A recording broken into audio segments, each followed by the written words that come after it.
I'm Duncan Lievi. Usually, my videos on YouTube are on music. I'm a singer-songwriter and guitarist, or I'm reviewing wrestling. That channel is in its infancy. I rarely upload there, but I'm not sure which of the two channels this will be posted on. But I recently finished watching Supernatural season 15. I have been, ever since I started watching, I've been an avid follower. It's one of the most important shows in my whole life. So, given that, I will not make this video about what the show has meant to me. I'm not paying homage to it yet. I'm just initially reacting to the last two episodes with some context of why I am reacting the way I'm reacting, at least being slightly philosophical about it.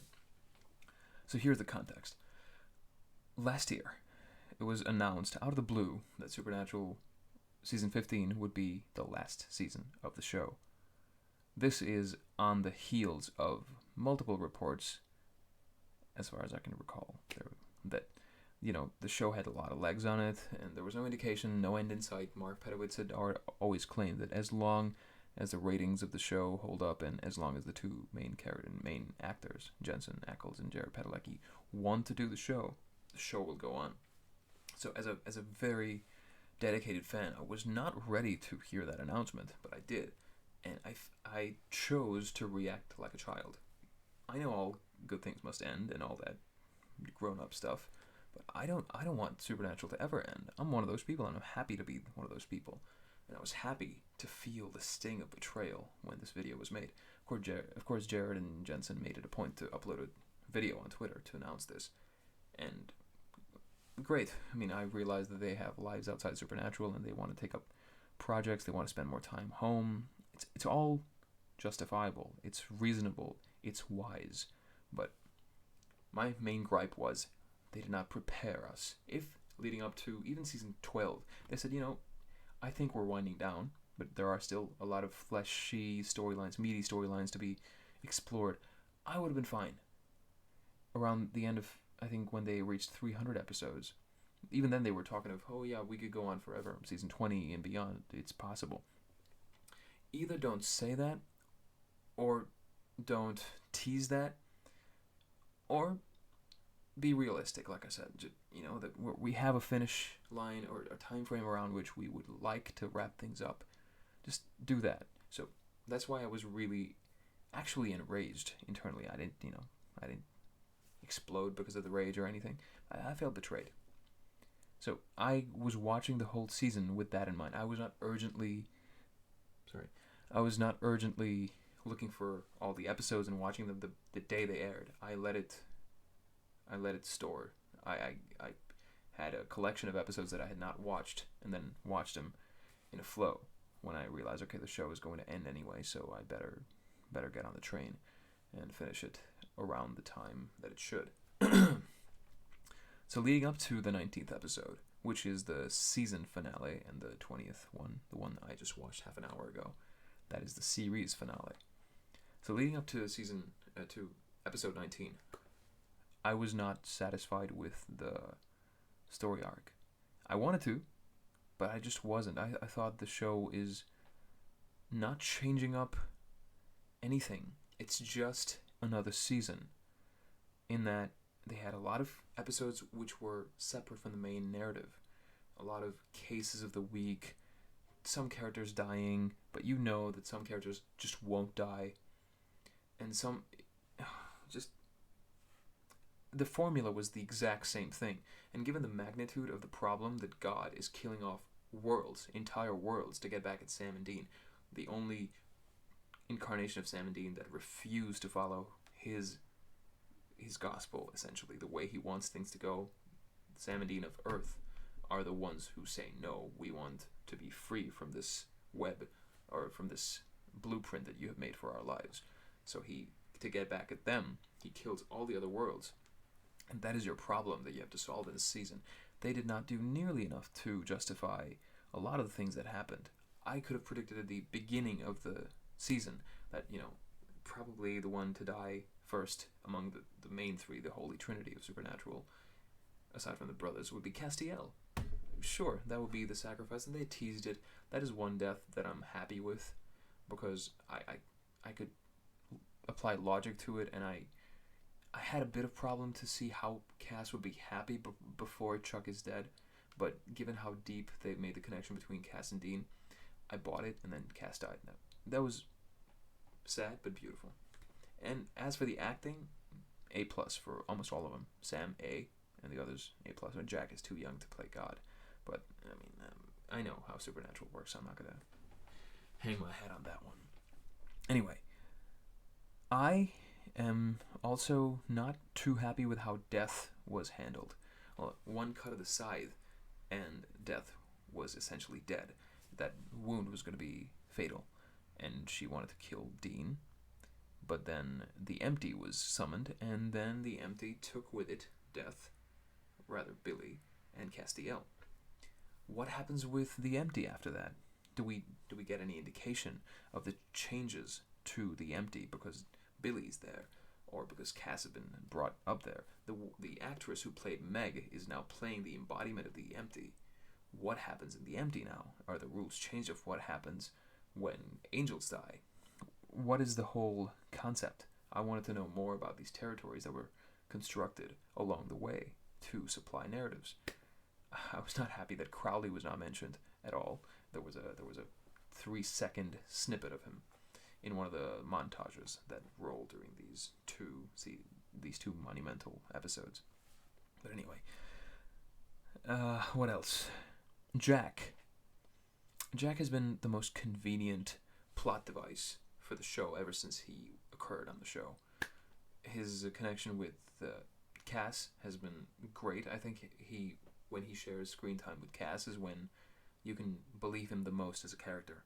And he's gone from inhumane to Billy's weapon against God to being the savior of the Winchesters and guilty party for killing Mary Winchester by mistake, all those things. So there is some range to Jack as an actor, but I never bought into him as God or the agent of God's death, or the harbinger of God's death. And then Sam and Dean all of a sudden had become what was the official word, the official tag that Billy gave him?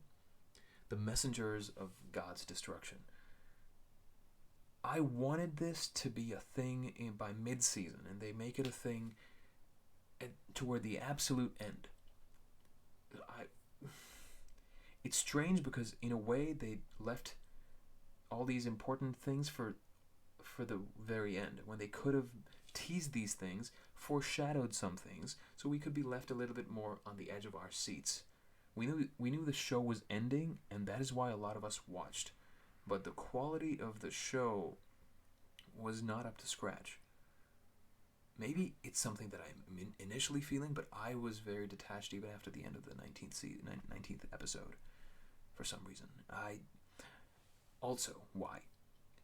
We were given some moments, and some moments were really pulling on my heartstrings, because finding Michael and Lucifer in the same room again gave me serious flashbacks to the end of season 5, which was supposed to be the series finale, but it's a testament to the writers and everyone involved of how long the show has gone on past season 5. But anyway, having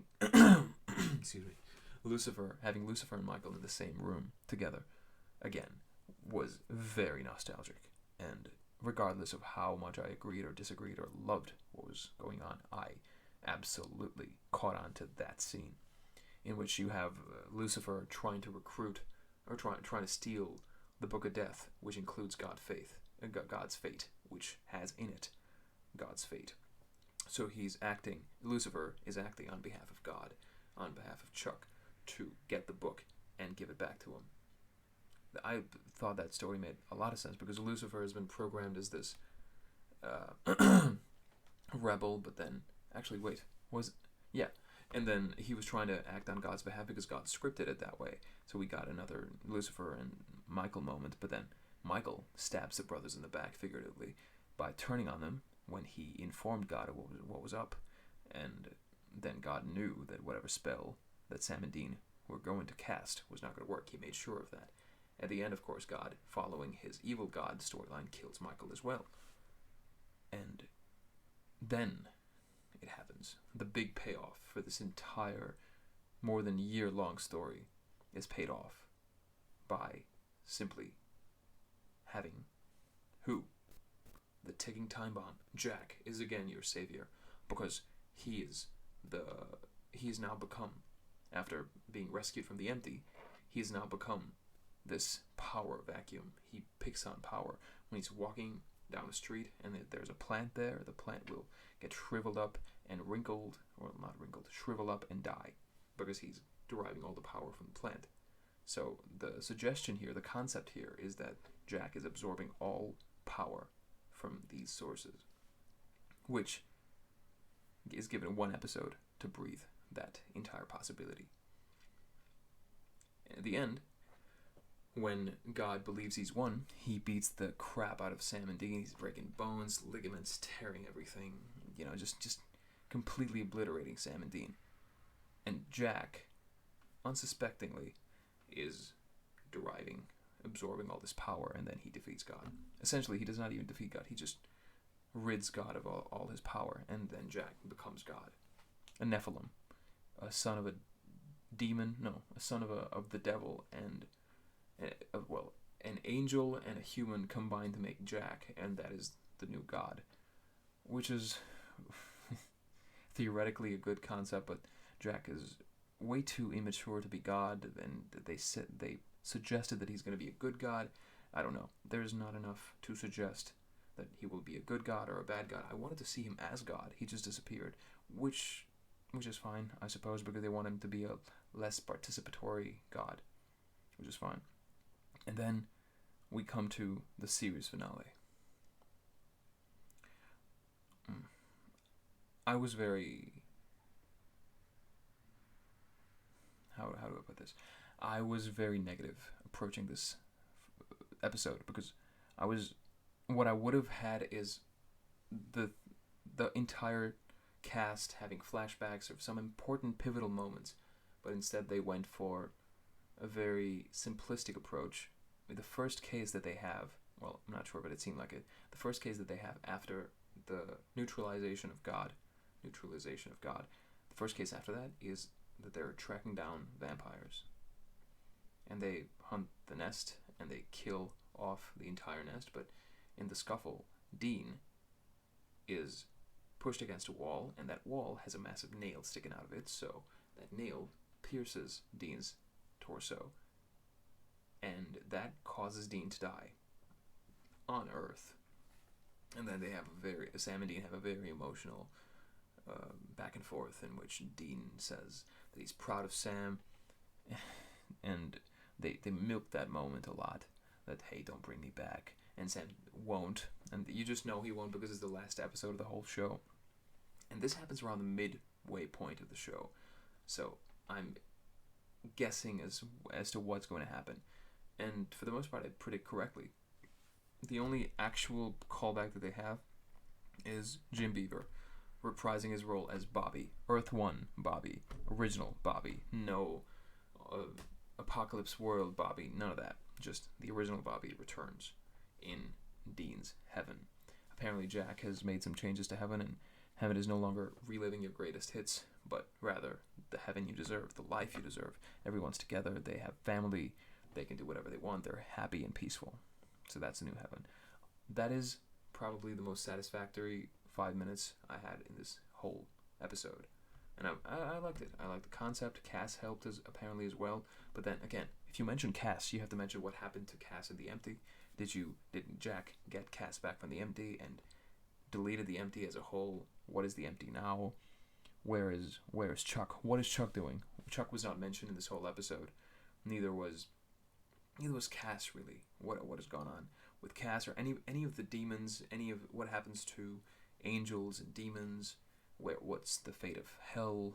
They don't do any of that. They focus on Dean's death, Dean ascending to heaven, and then of course they played simultaneously that Dean goes for a ride in his Impala, and because time works differently in heaven, by the end of Dean's ride, Sam has lived a life where he's had a kid with whom we don't know. Maybe it's Genevieve Padalecki and Jared Padalecki's son.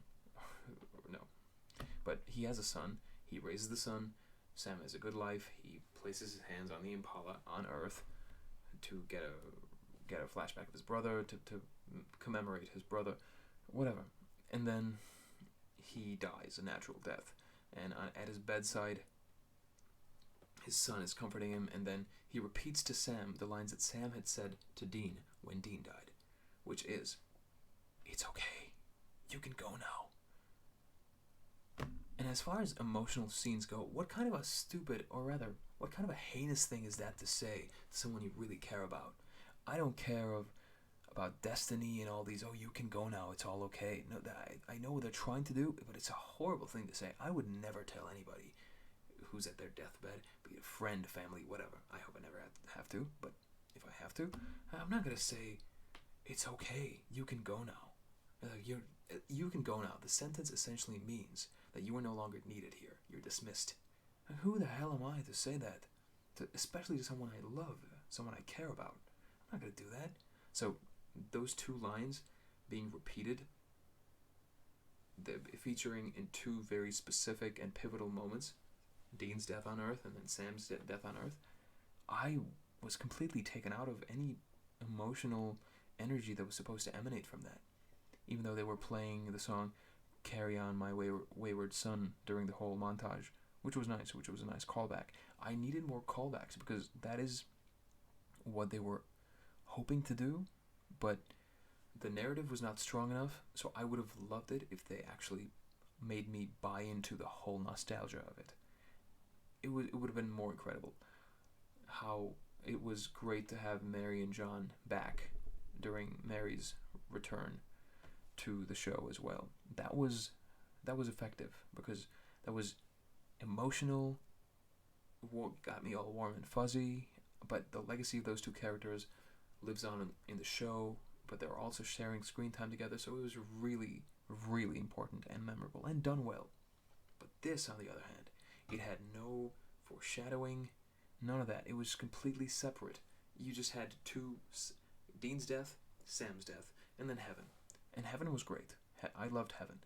But it's just disjointed, and it does little to honor what the show has represented as a whole. Of course, it's always been about the brothers, and they went with killing both of them off, but in such unceremonious fashion that it did not really feel organic.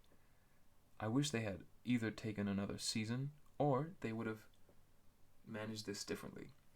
You want to say goodbye to God, take the first 10 episodes, no cases of the week, very narrative-centered episodes for the first 10. You finish the whole narrative with God, and then you have the back 10, the final 10 episodes dedicated toward the characters, the history of the show, and giving us a glimpse into what the future on Earth is going to look like. What does Sam's son look like? Where are Lisa and Ben? I think they're dead, but some of the important people, what happened to them? Maybe Chuck brought some of them back because he's God now, so he can restore worlds. He can do anything. He's God. Maybe he brings Cass back. What happens to the empty? I know I'm saying that for the 7th time, but it still applies. What happens to purgatory? What are the systems there? How many kinds of angels are there? Give us a glimpse into the rules of the game, essentially. How things are now, because everything's been changed up so much. Who is Death? Who is Death? Do we ever get Julian Richings back as Death? Because that would have been incredible. I know we don't. The show is over. But things like that, little details, legacy, important instances, calling back to moments. None of that. It's just unfulfilled is what it is, essentially.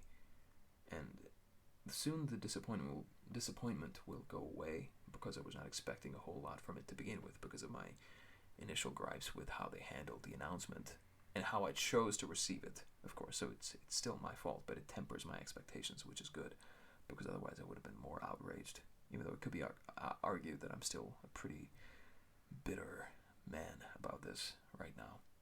But it's okay. The show as a whole, what it's meant to me, is so much that this entire season, even the good bits, the bad bits, they're not enough to dent my love for the show in any significant way. I just wish they handled the end a lot better, but that's okay. The show will always stick with me, and maybe I'll do a proper whole Supernatural as a show review and the biggest moments. Maybe I can do lists. I don't know. We'll have to take a look into that in the future. But for now, thank you, Supernatural. It was great to be a fan of Supernatural, and I will continue to be so. I look forward to some return in some form of movie, because I hope in that case there will be no cases of the week which distract from the storyline, the main storyline of the show. Either way, the acting of the actors, of course, Jensen Jared mainly, has been better. I've seen Jared Padalecki become a better actor over the course of Supernatural, which is great, and I hope to have some news about what they're going to be doing in the future. Maybe there's a mini movie of Supernatural as well, or related projects. We'll have to wait and see. Until then, this is Duncan Lievi, and I shall see you soon.